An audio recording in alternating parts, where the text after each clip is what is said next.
Oh, good morning.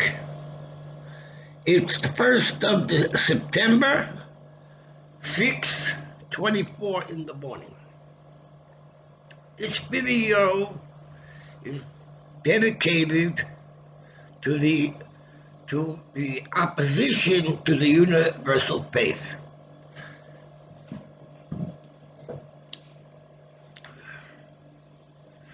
In the Zohar is revealed the universal faith, specifically in the section connected to Moses, Raya Mahemder. It's one of the sections in the Zohar. But the Zohar also includes in it other sections. Tikkunei Zohar, the parshas of the week in the Zohar, that is the chapters, commentations on the chapters of the Torah that we read each year. Every year, Jewish people each week read a portion from the Torah. The end of the year, that is after Rosh Hashanah, the high holidays, we finish the Torah.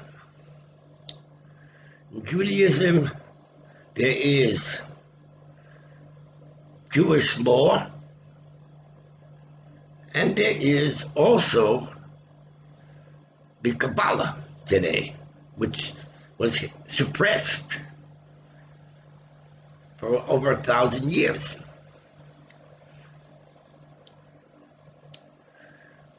In Jewish law,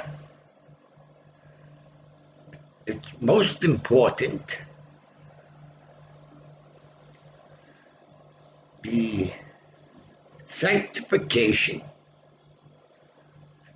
of the seed, the semen that God has given to the Jew, that he is the grandchild of the sages Abraham, Isaac, and Jacob. And the Jew has the duty to sanctify his seed according to Jewish law, to only give this seed to another Jew. A Jewish man gives to a Jewish woman. And he has to watch over not to desecrate the seed through promiscuity,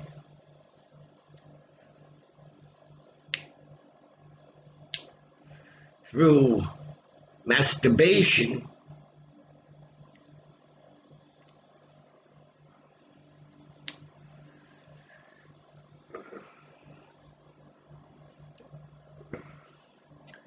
forbidden sexual sex, incense.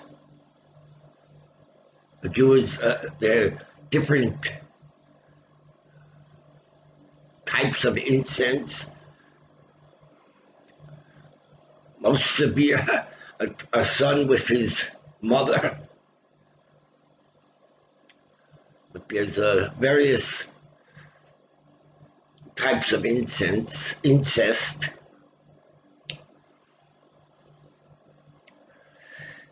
In the Bible, there's a story of Onan, that they didn't want to sanctify the seed. They needed sex. And so if they would have sex, they would come outside the woman. This is called a sin in the Bible.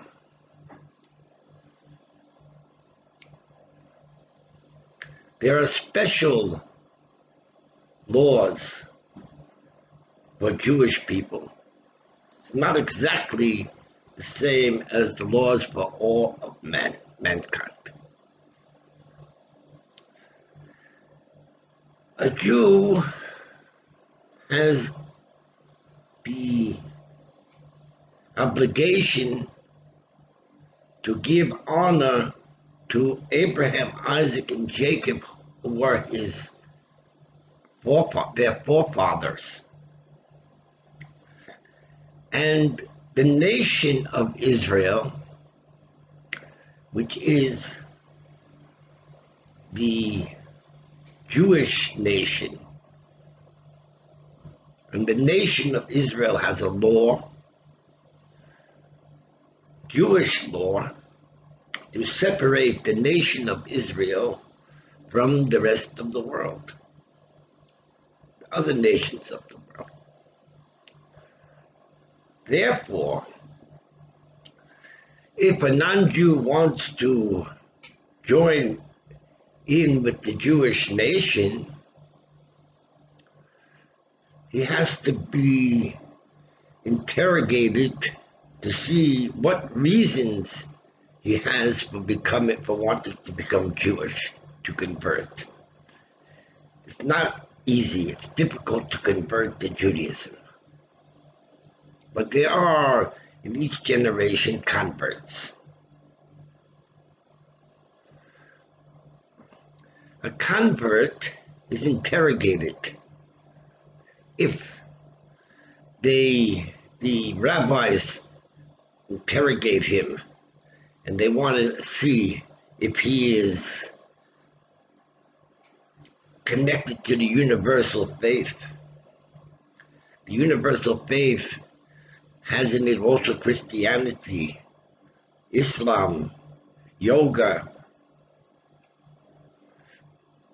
They won't accept him if he says he believes in Christ.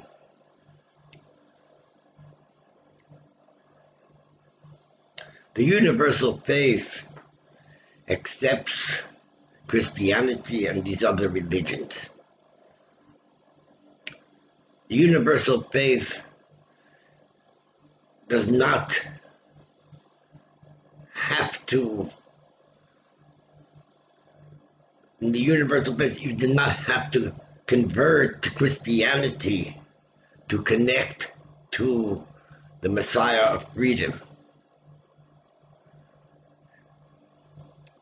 You can continue to be Orthodox Jewish, progressive Jewish, spiritual, and also be connected to the universal faith.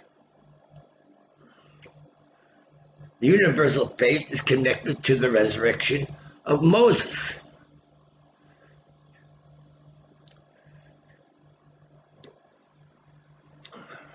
It's a trinity of Moses, Islam, and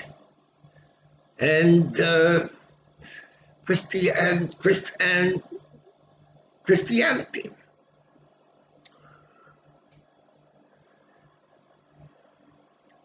We see in the Bible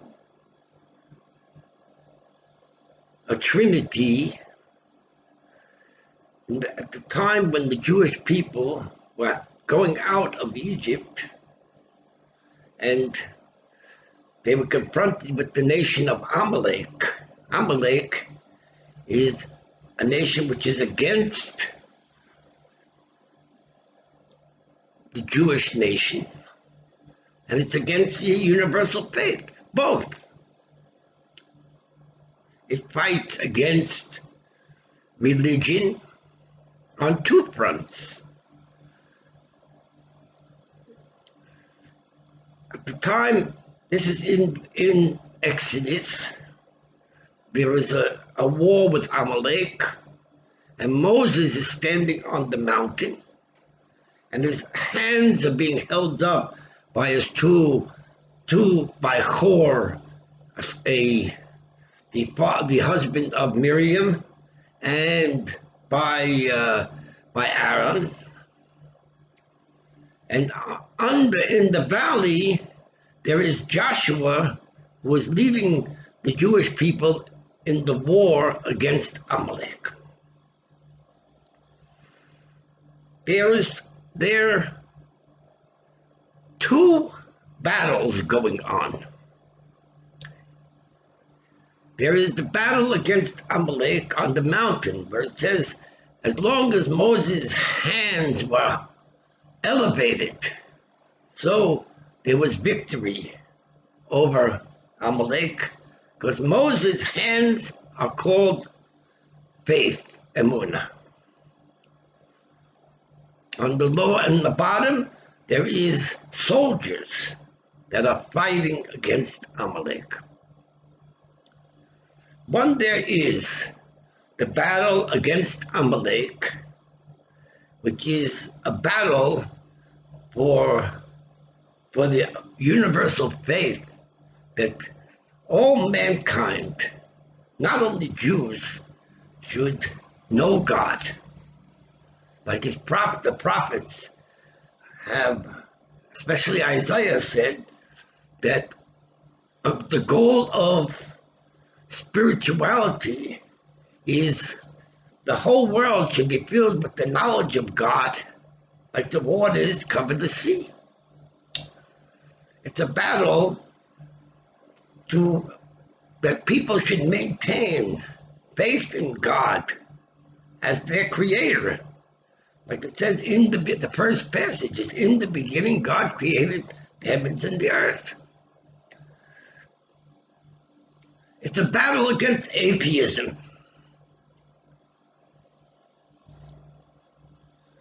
Not specific to Judaism. It's this goal. The whole world should be united with should be filled with the knowledge of God, like the waters cover the sea, is the redemption of the Zohar.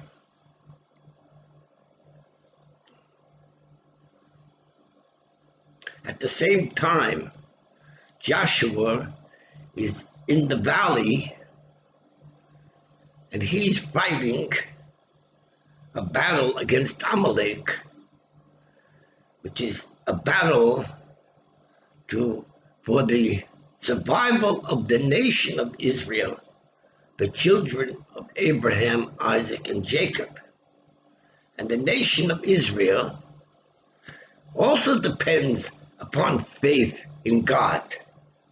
But the faith in God, which supports the nation of Israel, is the faith in the Torah.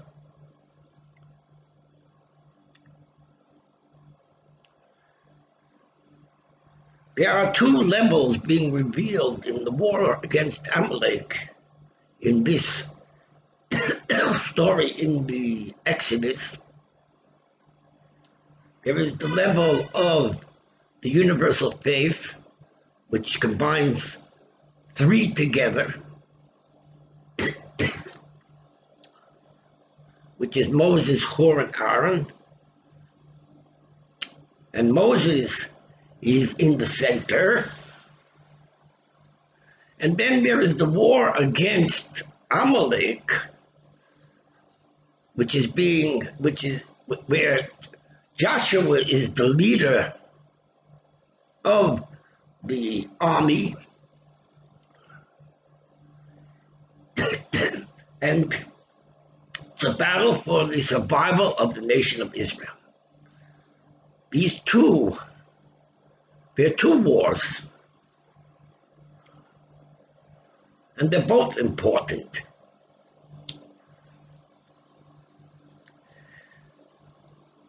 Joshua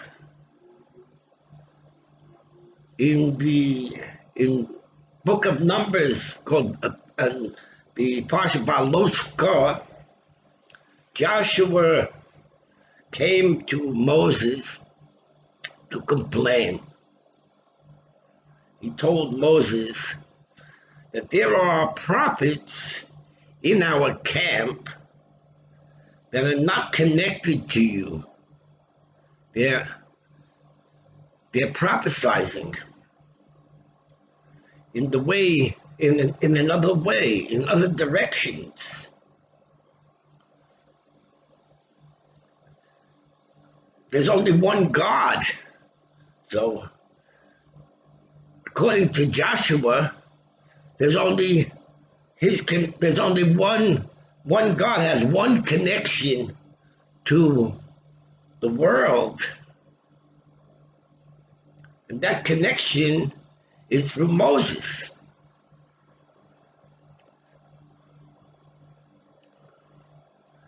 He complained to Moses that we can't accept this. We cannot accept having two voices, or three voices, or 10 voices. 10 voices which conflict,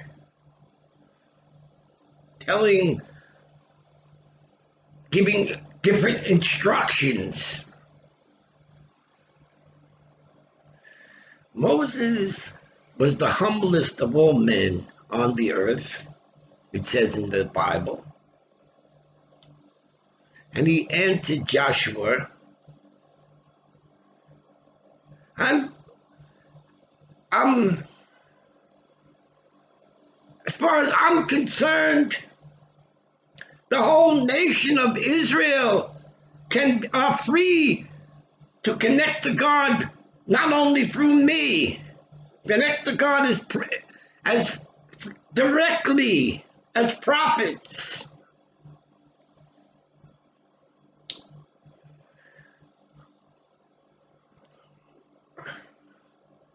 Joshua was national religious. Moses was universal spiritual.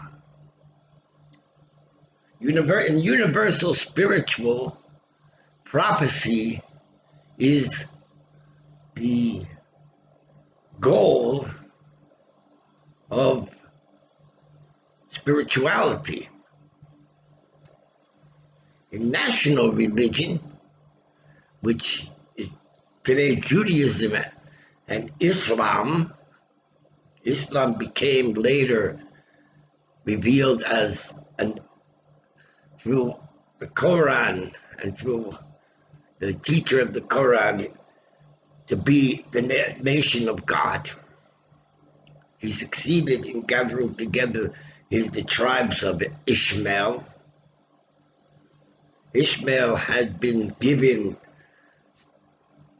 connection to God through Abraham and through circumcision. Joshua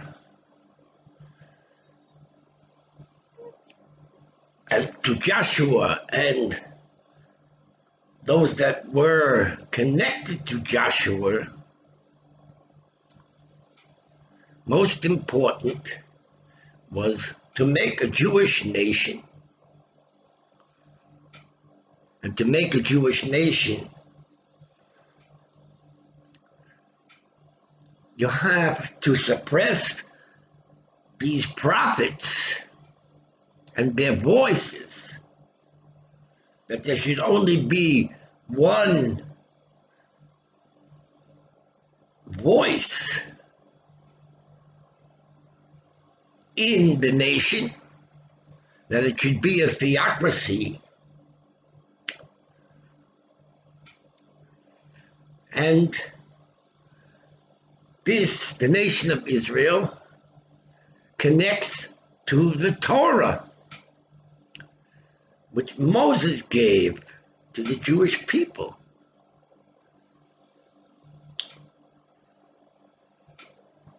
Learning the Torah and practicing its precepts, including to build the temple in Jerusalem.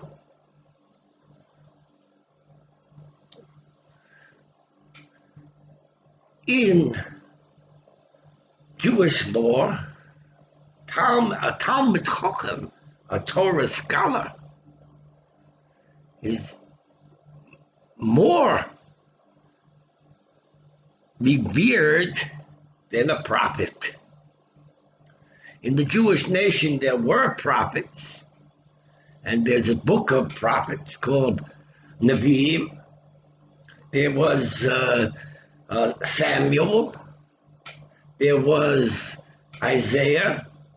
There was Jeremiah. There was Ezekiel. 12 prophets. Other prophets. Prophets that we don't know about.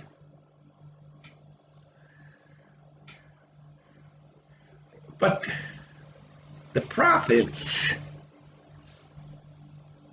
that we know about are the only ones that were accepted by the Sanhedrin to accept their writings. A prophet, according to Jewish law, if he will prophesize anything that contradicts the law of Moses, he can be put to death. And there were prophets that were put to death. Moses, at this point in the Torah,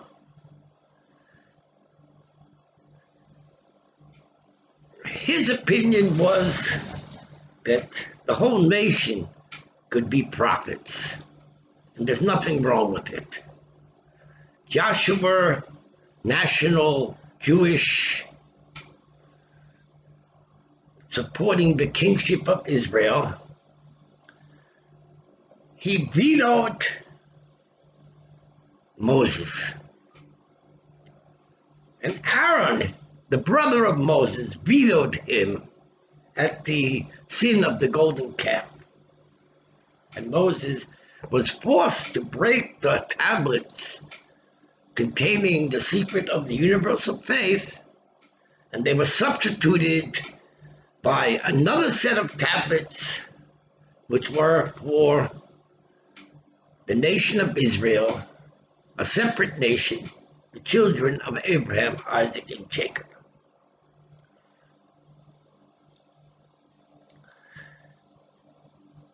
In the book of Numbers, this is after the giving of the Torah at Mount Sinai, the sin of the golden calf. The Jewish people are in the wilderness. Moses gave instructions to build the tabernacle in the wilderness, a portable tabernacle. And also Moses gave to the people the law of Moses to begin to learn the law of Moses in preparation to go into Israel. But in the wilderness, the people were divided into, the nation was divided in two. There was what's called the generation of the wilderness, the people who had the knowledge which connected them to prophecy, which is called the higher supernal knowledge. And then there was the people of Israel who were younger, and prophecy and the supernal knowledge was suppressed.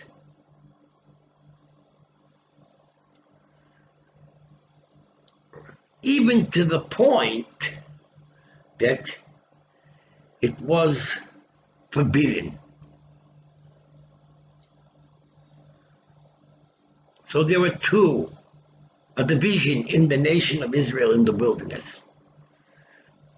As we know, the generation of the wilderness and Moses, even Aaron and Miriam, they did not enter the land of Israel.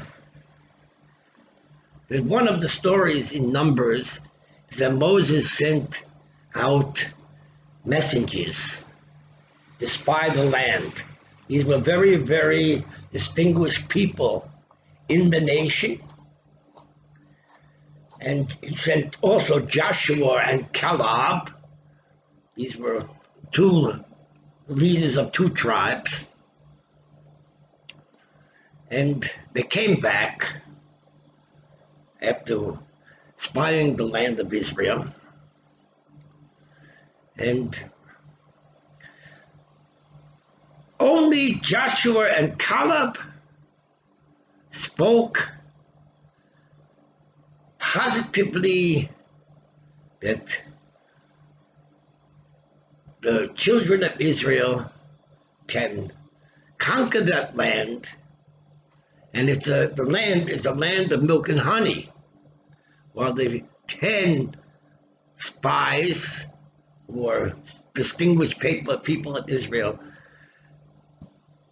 they didn't want to accept the obligations of the Torah.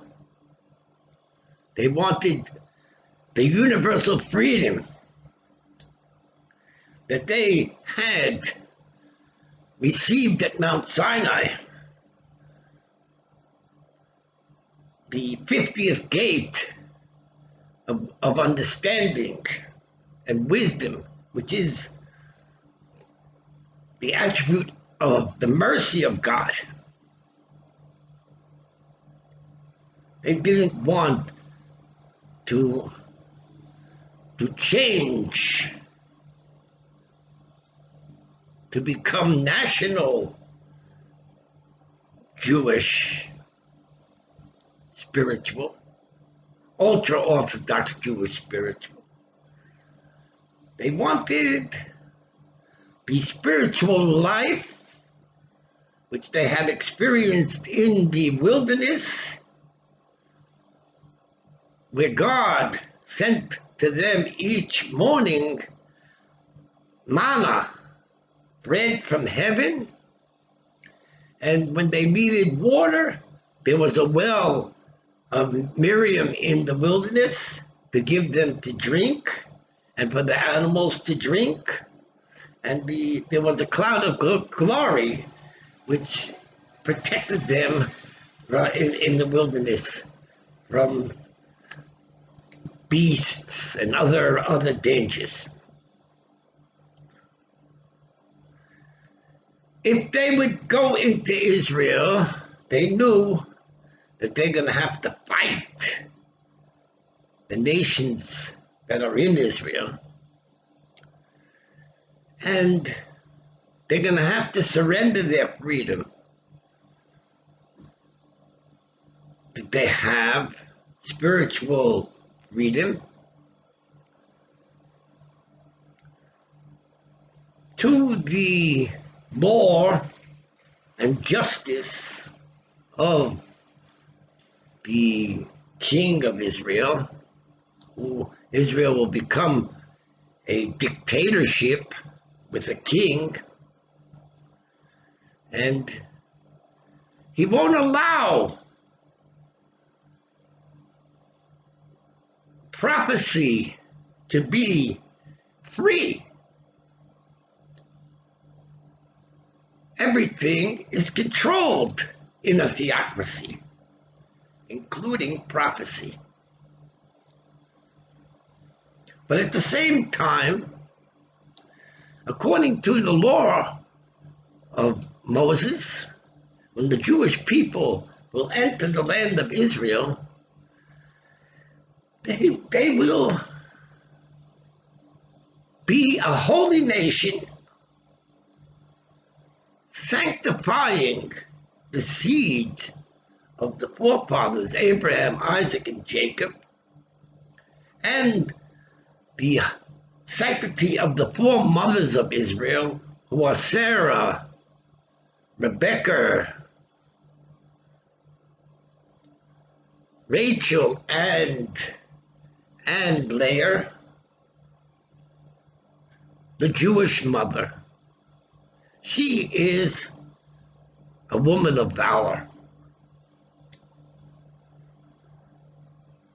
A Jew has come into this world according to the Torah to make a home of where there is fear of God. The love of God is suppressed in Judaism. Everything is for the sake of the children, the sake of the family. The nation of Israel are called the virgins of Israel.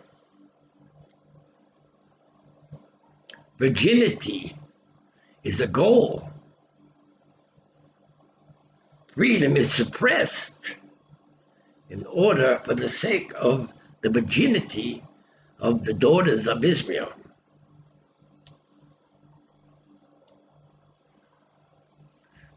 The universal faith was left in the wilderness.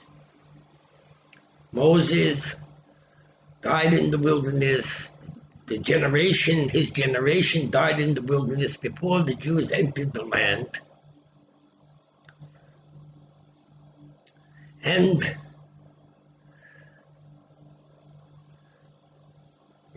Israel became a nation, a Jewish nation, according to the law of Moses, a theocracy. Religion was primary, and the universal faith was suppressed. It never was wiped out because there were prophets, but not so many prophets in the nation of Israel. In the nation of Israel, which was called Judah, after it had split into two through a civil war, and there was also the nation of Israel called Israel or Samaria.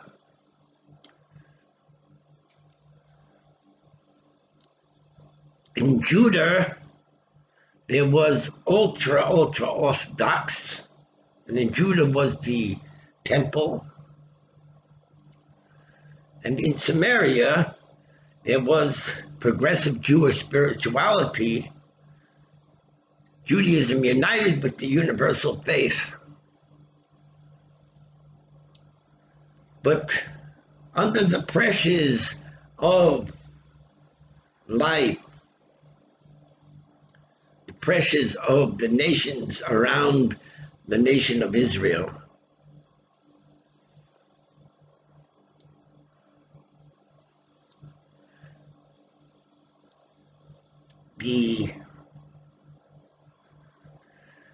there was 10 tribes that were lost. They were dispersed, exiled, assimilated in the world. 10 tribes of Israel that had lived in Israel of Samaria, conquered by the Assyrians. What survived of the Jewish nation was the Ultra-Orthodox, who lived strictly according to Jewish law. In Samaria, there were much more prophets. Jonah was a prophet. There were many prophets. Because in Samaria, it was as important to know God as a unity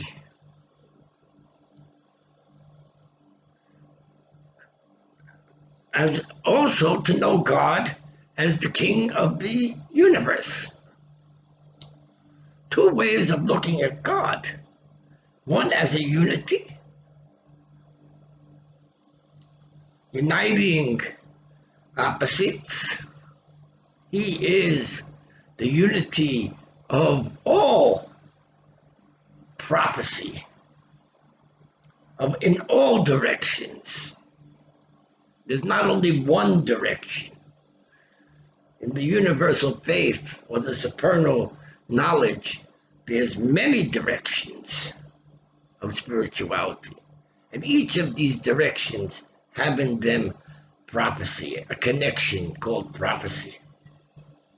But in the nation of Israel called Judah, there's only one connection to God, that is through the Torah, and only through the temple in Jerusalem. Moses is the craftsman of Judaism. He gave to the Jewish people a written Torah. Within this written Torah are the secrets of God, the secret of the universal faith. It discusses Adam and Eve in the Garden of Eden before the sin. And it tells a story of what happened in the Garden of Eden, the eating from the tree of knowledge, and then they were expelled from the garden. And there's also, he gave Jewish law. Jewish law does not care about what was in the Garden of Eden at all. Jewish law cares only about how to build the nation of Israel after the sin of Adam and Eve. And to do that, it was necessary to build a tabernacle and to make a people connected to this tabernacle, connected to Jewish law. And in Judaism, the Torah scholar is more important than the prophets. But there are two schools of spirituality. There's the school of spirituality of prophecy, and there's the school of spirituality of devotion to the law of the nation, God's nation, Israel.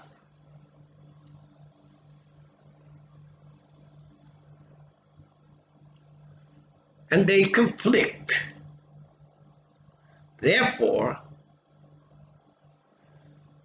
the pressures of the desire within the Jew for freedom and to connect to God through prophecy caused the split in the nation of Israel after the death of Solomon. So then there was a place for Jews who lived in Judah to go free into the nation of Samaria and do his Hispodadut. What is his Hispodadut? Going out into the field, into the forest, connecting to God through prayer. Prayer being more important than Torah learning. In the wilderness, the Jews were confronted by the nation of Midian. Midian had a king, his name was Balak, and Balak there was a prophet who was on a very high level of prophecy. His name was Bilam. They attempted to destroy the nation of Israel in the wilderness, and they didn't succeed. Bilam we are told, had the supernal knowledge. That level, the highest level of prophecy. Moses also had it. It's very, very possible that Moses gave the messages that we received from Bilam in this parsha. These are prophecies of what will be in the future. But in all these prophecies, Bilam divides the nation of Israel in two parts, Yaakov and Israel. Yaakov being national Judaism, and Israel being progressive Jewish spiritual, united with the universal faith. And according to the prophecy of Bilam, he said, Matovo Alecha Yaakov, Mishkanaseki Israel. In Yaakov, Torah, Ohel, tents of Torah is first and most important. And that's Orthodox Judaism. The children are encouraged to learn Torah. And there's no freedom in Judaism only through learning Torah. Judaism is a theocracy.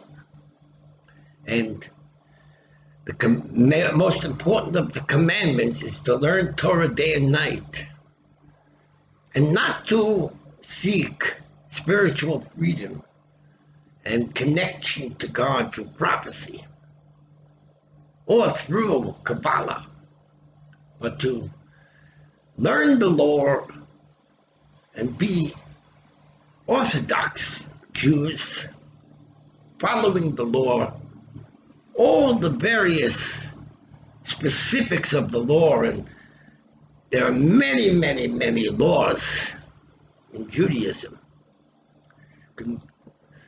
connected to the land, connected to the temple.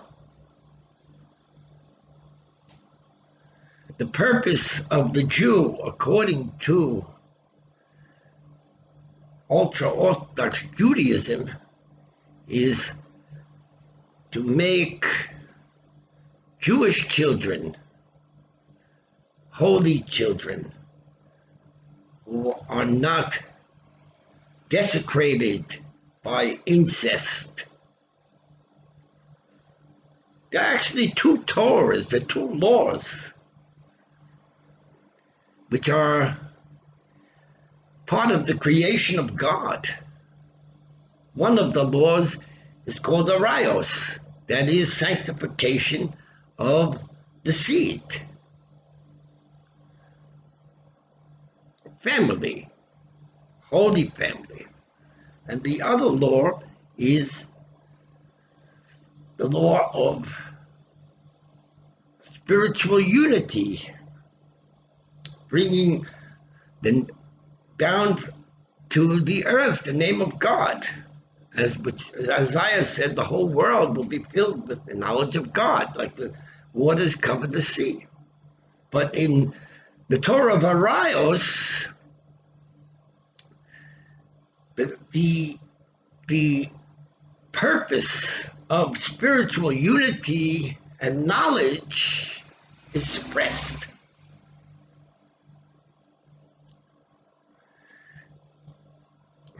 The greatest enemy of Judaism, which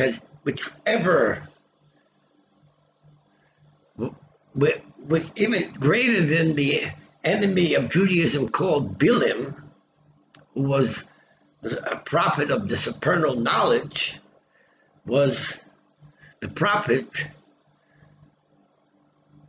of Christianity, the Messiah of freedom. The nation of Israel exists through surrendering freedom and following the Torah and its precepts and learning the Torah day and night. There's no spiritual freedom in Judaism according to Jewish law. But according to the written law that Moses gave, there was a place for spiritual freedom, and the Christian founders, they discovered that place, and therefore they made a religion based upon the written law of Moses, with a new law of their religion. It wasn't the first time, because there was a split in the nation of Israel during the time after Solomon. Yerachim, the son of Solomon, at his time the nation was split in two by Yirmiyah ben Nevat, because there are actually two realms of spirituality in the world in the creation of God. And they conflict. One believes that we are created to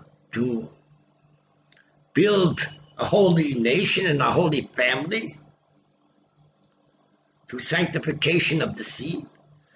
The other holds that it's even more important for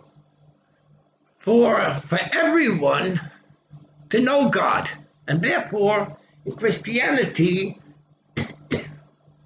it's preferred to become a Catholic priest, to live in a monastery, and not make a family their whole life. In Judaism, making a family and having children be fruitful and multiply is the first and most important commandment in the Torah.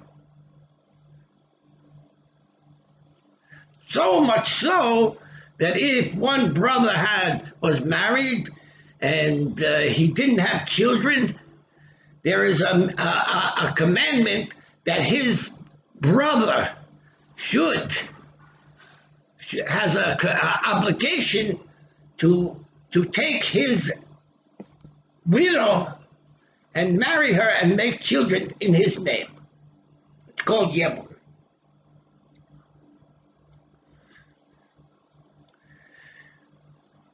The Zohar was revealed 700 years ago.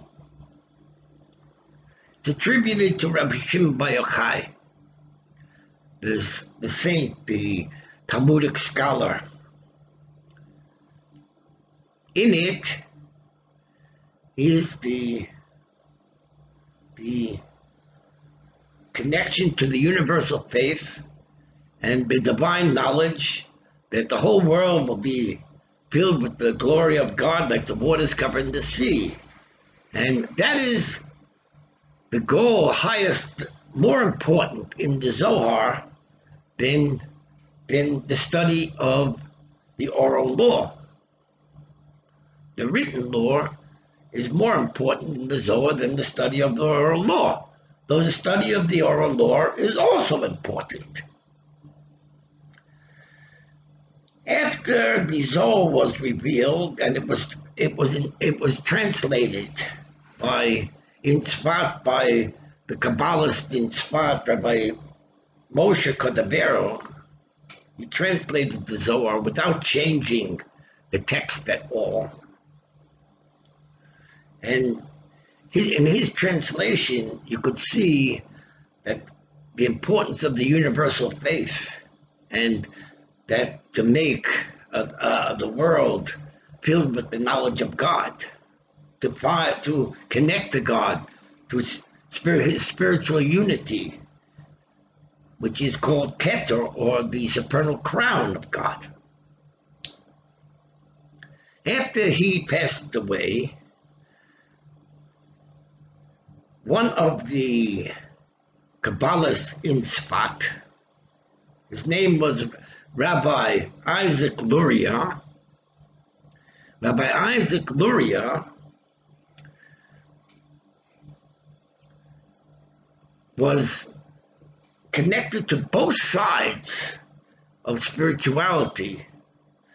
One, the side of the universal faith, and also the side of Judaism, Ultra-Orthodox Judaism, in which the law is studied, comes first. The actions and the precepts comes first before the Kabbalah. He was on both sides,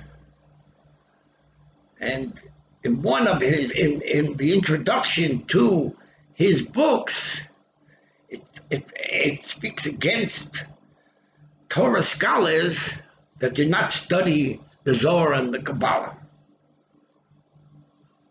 At the same time, he brought into the world a new light in the esoteric Judaism, the Kabbalah, called the Kabbalah of the Arizals, 8 gates of esoteric Judaism based upon the interpretation of the written Torah and connecting to the oral Torah. And in the Kabbalah of the Arizal, there is no redemption for the Jewish people, only through study of the Torah and building the temple, rebuilding the temple, and following the commandments even more strictly than with the Kabbalah than it was before was revealed the Zohar. He was against spiritual freedom in his teachings, against the universal faith.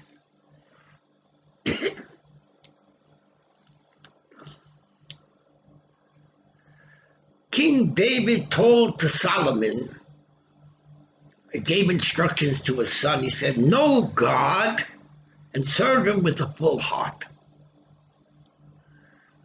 In the Kabbalah of the Arizal, it's less important the knowledge of God, which is connected to prophecy also, less important than the service of God.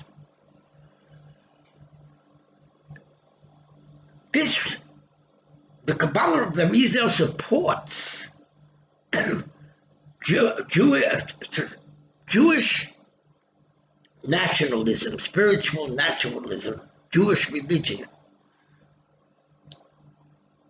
While the Zohar revealed the universal faith, progressive Jewish spirituality, the Zohar also did instructed Jews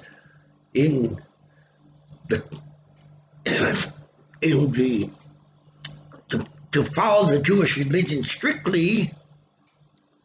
At the same time, the Zohar divides up the Judaism into the connection with 2 Torahs.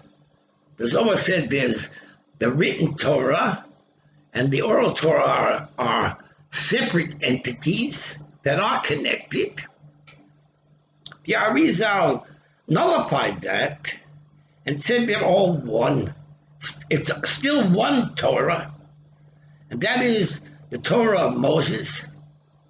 And there's one way for the Jewish people, that is Ultra-Orthodox Judaism. Therefore, Sephardic Jewish leaders do not study primarily the Kabbalah of the Arizal. We have to remember that the Sephardic nation, Sephardic Jews, today they live in the Mideast, but they lived in Spain, and they were persecuted by the Christians during the Spanish Inquisition. There's a lot of hatred between Jews and Christians even today. And the Kabbalah of the Arizal is anti-Christian values.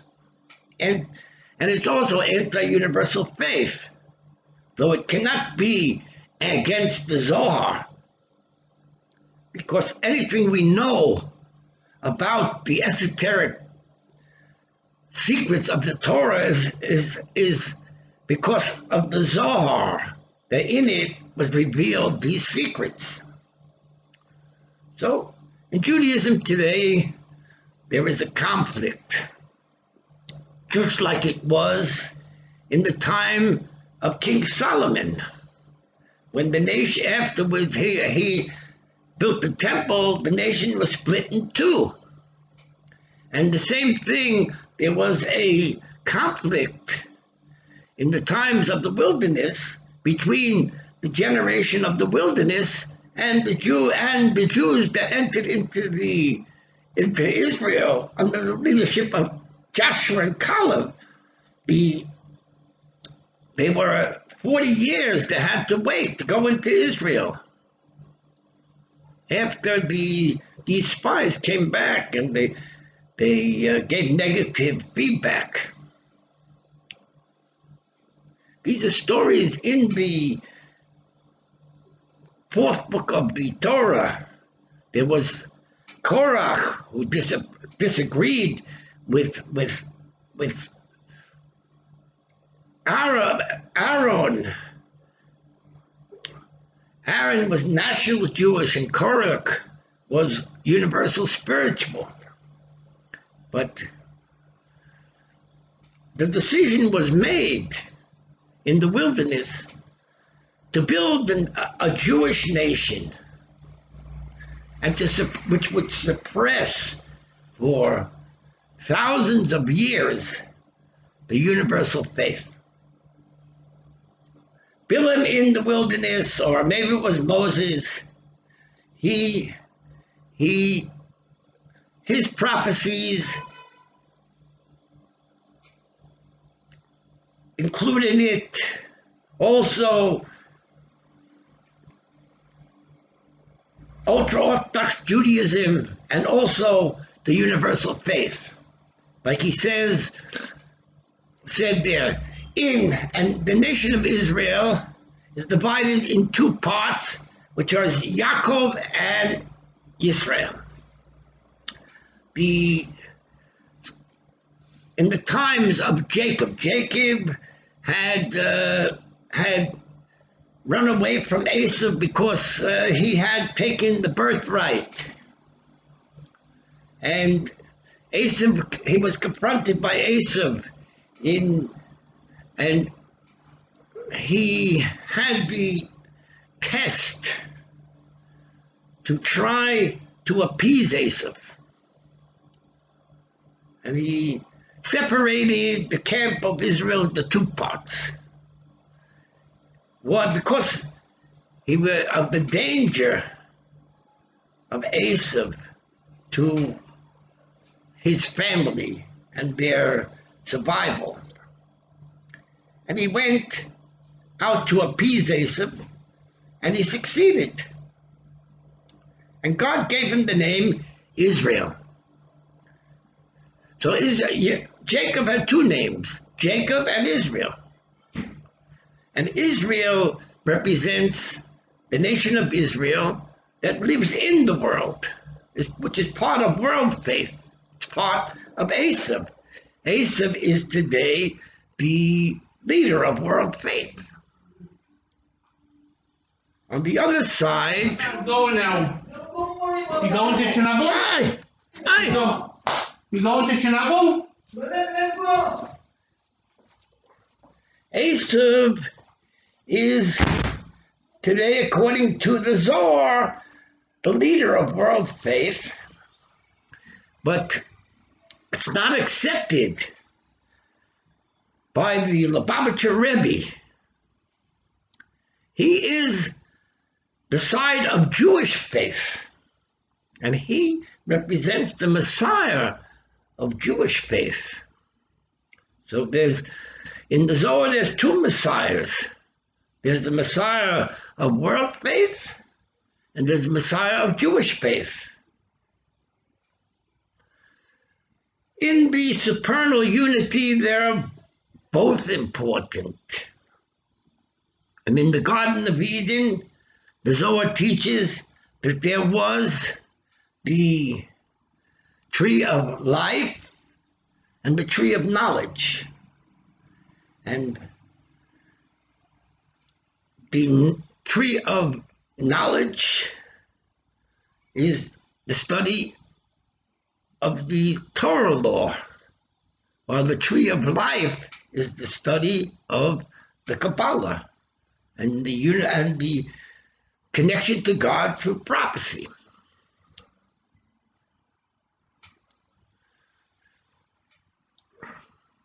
Bilam, in all his prophecies, divides the nation into Jacob and Israel, because on the level of the supernal unity, there are two nations and two laws. That is the written law and the oral law. But if we look at what was the war with Amalek in the Exodus, Moses was on the mountain. Moses, Hur, and Aaron. Moses being the highest level of spirituality, of faith, it's the universal faith. The bottom was Joshua fighting the war. It's the war against assimilation, the war for the survival of the Jewish people. So there are two levels. One is the level of the supernal faith, the supernal knowledge. The other is the level of national religion. Faith and religion. Faith and religion are united together. Each one has importance in the creation of God. And therefore, there are those Jews that are only connected to religion, and there are those Jews that connect also to faith and religion, the universal faith and religion.